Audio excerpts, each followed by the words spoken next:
আসসালামু আলাইকুম সবাইকে। কেমন আছো সবাই? আশা করি ভালো আছো আর রমজান মাসে ভালো থাকারই কথা। আর আমি জরিনা আর আমার এই ছোট্ট চ্যানেলে সবাইকে অনেক অনেক স্বাগত। তো আজকে আমি একটি রোজা ইফতারের জন্য একটি রেসিপি তৈরি করে দেখাবো। এটা আমাদের রোজা ইফতারের পর ভীষণ ভীষণ উপকারী আর খেতেও ভীষণ সুস্বাদু হয়। তো চলো দেখে নিই কী রেসিপি আমি বানাবো। তো প্রথমে যেটা দেখো, আমি এখানে খুব অল্প অল্প ফল কেটে নিয়েছি। এটা হচ্ছে কলা, আমি একটা কলা নিয়েছি। আর এখানে একটু আঙুর কুচিয়ে নিয়েছি, খুব অল্প চেরি, খুব অল্প পরিমাণ কিশমিশ, আর এখানে অল্প পরিমাণ ক্ষীর খেজুর, দুটো দুটো ক্ষীর খেজুর আমি কুচি কুচি করে কেটে নিয়েছি। এখানে হচ্ছে জলপাই আলু, আর এখানে হচ্ছে আপেল, আর এটা হচ্ছে তরমুজ। তো এই ফলগুলো ছাড়াও আরও বিভিন্ন রকম ফল তোমরা অ্যাড করতে পারো। তো আমি এই কটাই করেছি। তো আমি আজকে যে রেসিপিটি বানাবো সেই রেসিপিটির নাম হচ্ছে চিড়ির ডেজার্ট। তো তার জন্য চিড়ি তো অবশ্যই লাগবে। তো দেখো, চিড়িটা কোথায় গেল,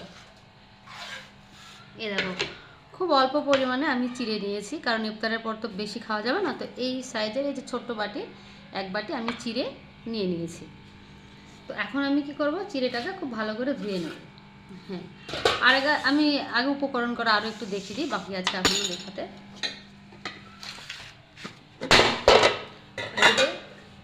দই, দই হচ্ছে আমি টক দই নিয়েছি। তো তোমরা চাইলে টক দই বা মিষ্টি দই যেটা খুশি সেটাই নিতে পারো। আর এখানে দেখো আমি খেজুরের গুড় নিয়েছি। তো তোমরা চাইলে চিনি দিয়েও করতে পারো বা আখের গুড় দিয়েও করতে পারো। তো আমি একটু স্বাদের পরিমাণ বাড়ানোর জন্য খেজুরের গুড় নিয়েছি। ঠিক আছে, এবার আমি চলে যাব আমার কাজে। তো সমস্ত উপকরণ আমার দেখানো হয়ে গেছে। তো এবার আমি যাব।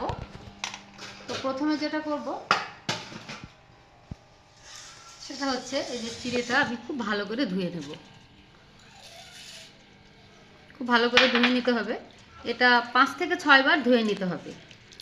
তো আমি 5 থেকে 6 বারই ধুয়ে নেব, কিন্তু তোমাদের দেখাবো একবার।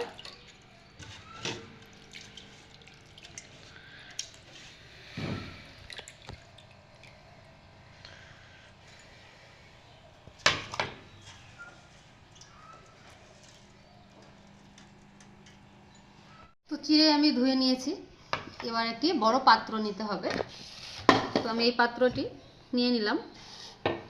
এবার আমি পাত্রের মধ্যে প্রথমে যেটা করব সেটা আমি চিড়েটা ঢেলে নেব।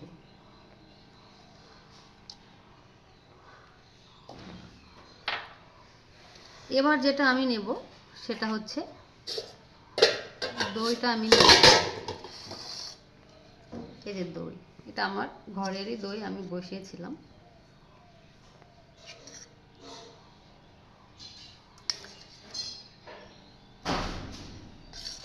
চিড়ের পরিমাণ অনুযায়ী দই নিতে হবে।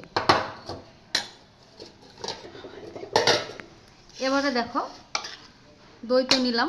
এবার ফলগুলো আমি একে একে নিয়ে নেব। দেখো, এটা হচ্ছে জলপাই, জলপাই যাকে কুচি কুচি করে আমি কেটে নিয়েছি।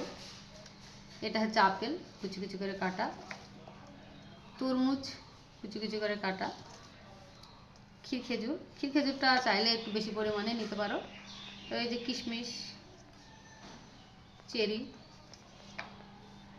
আঙুর, কলাটা একটু বেশি নিয়েছি, কারণ কলা চিড়ে দই এটা একটা অন্যরকম ব্যাপার।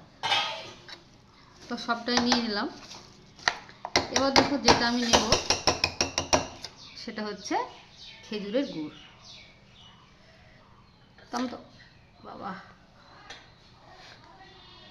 আমি তো প্রথমে বলেছি খেজুরের গুড় ছাড়াও আখের গুড় বা চিনিও নিতে পারো।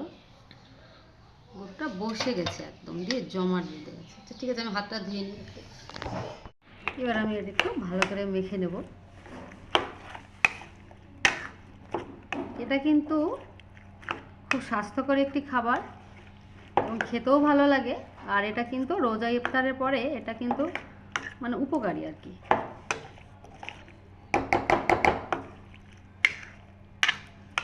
এবার আমি যেটা নেব সেটা হচ্ছে লবণ, সামান্য পরিমাণে একটু লবণ দিতে হবে।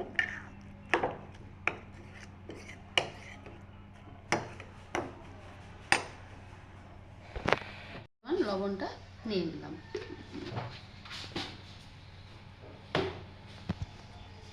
লবণটা দিয়ে আবার একটু খুব ভালো করে মিক্স করে নিতে হবে।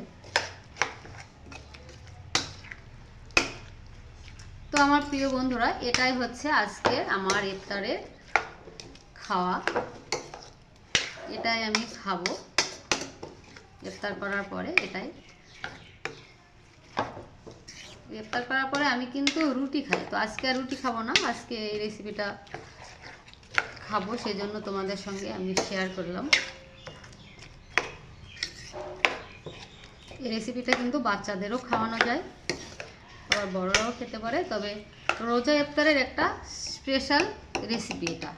আজকে যে রেসিপিটা আমি বানালাম এটা হচ্ছে রোজা ইফতারের একটি স্পেশাল রেসিপি। তো ভিডিওটি ভালো লাগলে অবশ্যই কমেন্ট করে জানিও, আর ভিডিওটি দেখার আগে একটি লাইক দিয়ে ভিডিওটি দেখা শুরু করো।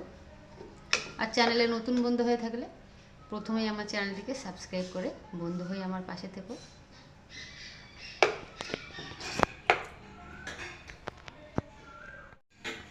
তাহলে আজকের মতো ভিডিওটি এখানেই শেষ করছি।